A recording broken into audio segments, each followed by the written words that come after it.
ಶ್ರೀರಾಮಾಂಜನೇಯ ಗೆಳೆಯರ ಬಳಗ ಮೈರಾ ಇದರ ಆಶ್ರಯದಲ್ಲಿ ಕಕ್ಕೆ ಪದವಿನ ಮೈರಾ ಬರ್ಕೆಜಾಲುವಿನಲ್ಲಿ ನಡೆದ 8ನೇ ವರ್ಷದ ಸತ್ಯಧರ್ಮ ಜೋಡುಕರೆ ಬಯಲು ಕಂಬಳದಲ್ಲಿ ಖ್ಯಾತ ಕಂಬಳ ಓಟಗಾರ ಶ್ರೀನಿವಾಸ್ ಗೌಡ ಅಶ್ವತ್ಥಪುರ ಅವರು ತನ್ನದೇ ಹೆಸರಿನಲ್ಲಿದ್ದ ಹಳೆಯ ದಾಖಲೆಯನ್ನು ಮುರಿದು ಹೊಸ ದಾಖಲೆ ಬರೆದಿದ್ದಾರೆ.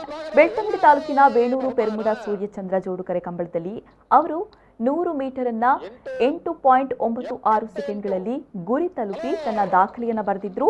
ಇದೀಗ ಮೈರದ ಸತ್ಯಧರ್ಮ ಜೋಡುಕರೆ ಕಂಬಳದಲ್ಲಿ 100 ಮೀಟರ್ ಅನ್ನ 8.78 ಸೆಕೆಂಡ್ಗಳಲ್ಲಿ ಕ್ರಮಿಸಿ ಹೊಸ ದಾಖಲೆ ಸೃಷ್ಟಿಸಿದ್ದಾರೆ.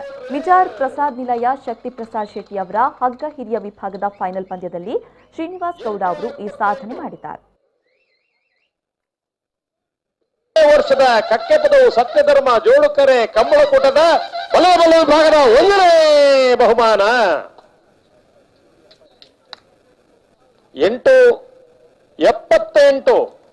ಹಲೋ ಹೊರಜೋರ್ದ ತಾಟಿ 100 ಮೀಟರ್ 8.96 ರೆಕಾರ್ಡ್ ಕೊಡೋರ ರೀಬ್ರೇಕ್ ಮಾಡ್ತಾರೆ ಅಶ್ವತ್ಥಪುರ ಶ್ರೀನಿವಾಸ ಗೌಡ್ರು.